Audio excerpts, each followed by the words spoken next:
राज्यात सध्या 12वीच्या परीक्षा सुरू आहेत आणि अशा महत्त्वाच्या काळात उत्तरपत्रिका रस्त्यावर सापडल्याची घटना उघडकीस आली आहे।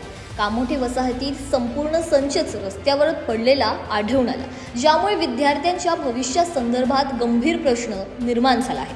मिळालेल्या माहितीनुसार 28 मार्च रोजी पार पडलेल्या परीक्षेच्या उत्तरपत्रिका मनसे महिला आघाडीच्या पदाधिकारी स्नेहल बागल यांना रस्त्यावर सापडल्या। त्वरित जागरूकता दाखवत त्यांनी ही माहिती कामोठे पोलीस ठाण्यात दिली आणि उत्तरपत्रिका पोलिसांच्या ताब्यात दिल्या। या प्रकारामुळे परीक्षा प्रक्रियेवरील विश्वासाला तडा जाण्याची भीती व्यक्त केली जात आहे। या घटनेबाबत मनसे महिला आघाडीच्या प्रमुख अदिती सोनार यांनी संताप व्यक्त केला असून या प्रकरणाची सखोल चौकशी करण्याची मागणी केली आहे।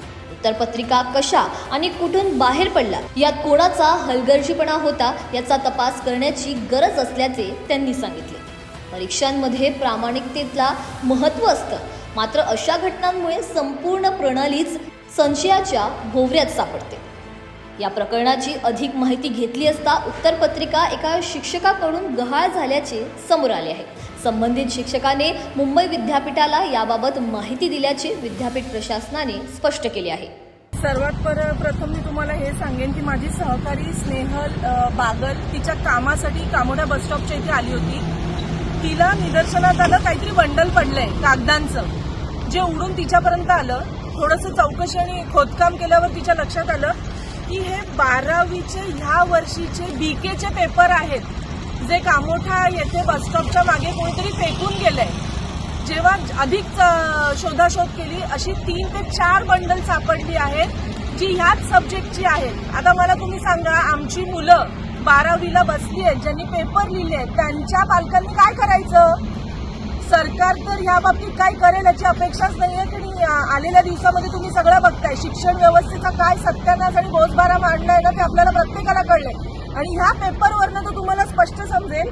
त्याच्याबरोबर तिला प्रश्नपत्रिका सुद्धा सापडली, म्हणजे नक्की पाणी मुरतंय कुठे। आणि ज्या व्यक्तीने, ज्या जेसीबी मालकांनी हे पेपर फेकताना बघितलं, ती काही शाळेतली शाळकरी मुलं होती। त्या माणसांनी बघून न बघितल्यासारखं केलं, कारण त्याला कळलं नाही एक्झॅक्ट काय आहे। पण ते पेपर जेव्हा उडून आले, ह्या मुलींनी इकडे तिकडे चौकशी केली, तेव्हा लक्षात आलं आमच्या की हे 12वीचे ह्या वर्षीचे पेपर आहेत, जी प्रश्नपत्रिका देखील आहे, अर्धे फाडलेले पेपर आहेत। मग मुलांचं शिक्षण येतंय कुठे आहे? मग शिक्षणाचा तुम्ही अट्टास करताच कशाला? 12वीच्या परीक्षा घेतल्या कशाला मग तुम्ही त्याच्यासाठी? असं मुलांचं भवितव्य रस्त्यावर आणण्यासाठी महाराष्ट्र नवनिर्माण सेना हे अजिबात सहन करून घेणार नाही।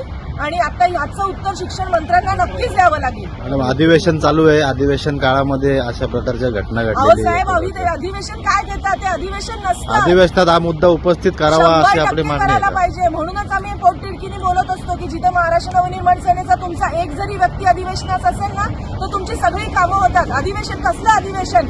यांनी त्याला शिव्या द्यायचं, त्यांनी त्याला शिव्या द्यायचा, यांनी रस्त्यावर बसायचं। हे फक्त खायच्या प्यायच्यासाठीचं अधिवेशन असतं। 8 दिवस मजा मारायचं। ते अधिवेशनाचं आम्हाला तुम्ही सांगूच नका। काही उत्तरपत्रिका या फाटल्या गेलेल्या आहेत, आता त्या विद्यार्थ्यांचं भवितव्य कसं? रस्त्यावर तुम्ही फक्त मार्क बघा, पर्सेंटेज करा, मुलाला मोठ्या नोकऱ्यांसाठी हे शिक्षण पाहिजे, ते शिक्षण पाहिजे सांगा।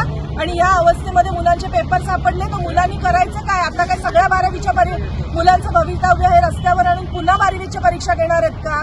मग ज्यांनी पेपर लिहिले त्या मुलांची चुकी आहे का?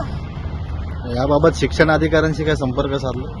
आम्ही आता कामोठा पोलीस स्टेशनमध्ये जातोय। शिक्षण अधिकाऱ्यांना फोन करायचा प्रयत्न केला होता, पण त्यांच्याशी काही संपर्क होऊ शकला नाही। त्यांनी फोन उचललेला नाहीये। त्यांना आम्ही फोन केला। मॅडम, सर्व शाळांचे इन्स्पेक्शन, महापालिकेच्या शाळा असतील किंवा प्रायव्हेट शाळा असतील, यांचं इन्स्पेक्शन केलं जातं। या बाबतीमध्ये शिक्षण अधिकाऱ्यांचा म्हणजे काय इन्स्पेक्शन करतात, मग अशी हलगर्जीपणा कसा होतो? जर त्यांचं व्यवस्थित इन्स्पेक्शन असतं तर हा हलगर्जीपणा नक्कीच झाला नसता, हे तुम्हाला देखील माहिती आहे। पण मला ह्या फुटलेल्या पेपरवरनं प्रत्येक पालकाला हे सांगायचंय की कृपया तुम्ही तुमचे मुलं ज्या शाळेत किंवा ज्या कॉलेजमधनं शिकलेले आहेत किंवा आत्ता ज्यांनी 12वीची परीक्षा दिलेली आहे, त्यांनी कृपया क्रॉस व्हेरीफाय करून ताबडतोब शाळेत जाऊन हे करावं। आज पनवेलमध्ये कामोठा इथे आम्हाला पेपर सापडले आहेत। देव न करो अजून कुठल्या ठिकाणी कुठल्याही मुलांच्या आयुष्याशी खिळवाड व्हावा, एवढीच आमची वैयक्तिक मतं आहे। प्रत्येक पालकांनी जरा आपापल्या शाळेमध्ये जाऊन चौकशी करावी की त्यांच्या मुलांचे पेपर व्यवस्थित ठिकाणी तपासायला गेलेले आहेत की नाही।